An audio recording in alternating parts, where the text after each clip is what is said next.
Merci beaucoup, Monsieur le Président, Monsieur le Premier ministre, chers collègues ministres, honorables députés. Mon collègue, le ministre de l'Intégration africaine, des Affaires étrangères et des Sénégalais de l'extérieur, a parlé d'un levier sur lequel on intervient souvent pour prévenir les conflits et aussi gérer les conflits, c'est le levier diplomatique. Et moi, je vais parler du levier militaire. Souvent, on parle de ces leviers même en parlant d'instruments de pouvoir. Donc c'est de ce levier-là que je vais parler, sans trop pouvoir aller dans les détails, compte tenu de la sensibilité de ce levier.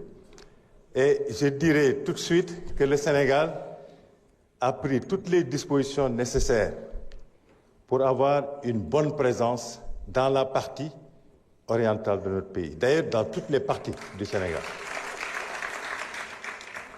La présence, elle doit être dissuasive. Elle doit permettre aussi de prendre en charge toute crise qui survient au niveau oriental. Cette présence, c'est d'abord des infrastructures pour pouvoir accueillir des effectifs.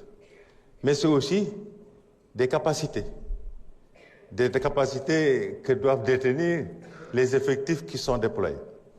Et je puis vous assurer ici que le gouvernement, le chef suprême des armées, ont pris toutes les dispositions nécessaires pour que de manière graduelle, en tenant compte bien entendu des réalités auxquelles nous faisons face actuellement, que nous puissions avoir la présence que les Sénégalais attendent de notre gouvernement au niveau de cette partie de notre territoire. Mais la présence à elle seule ne suffit pas. Il faut également qu'elle puisse être combinée avec l'implication des populations qui vivent dans ces territoires. Parce qu'elles sont les principales concernées. Et très souvent, elles sont au courant de tout ce qui se passe, mais il faut leur donner la possibilité de contribuer, de partager ce qu'elles voient et ce qu'elles entendent. Cela est extrêmement important et nous y sommes. Pour cela, il faut effectivement non seulement tendre la main aux populations, mais aussi les respecter. Communiquer avec elles pour qu'elles comprennent qu'elles doivent s'approprier elles-mêmes leur sécurité avant d'attendre de l'État qu'il vienne les accompagner. Nous le faisons également parce que, vous le savez très bien, le monde fonctionne en effet, comme on dit, dans ce qu'on appelle le principe de l'effet papillon. C'est-à-dire tout ce qui se passe à droite a des répercussions à gauche. Tout ce qui se passe devant a des répercussions derrière. Nous ne sommes pas seuls. Nous avons des partenaires avec qui on travaille. Et je ne peux pas trop les citer ici, mais nous travaillons avec des partenaires qui ont un intérêt à ce que le Sénégal reste en paix. Et donc qui travaillent avec nous pour nous aider avec l'expérience qu'ils ont, mais aussi des capacités qu'ils ont que nous n'avons pas, nous aident à être dans la bonne posture. Mais la frontière, c'est un bien commun.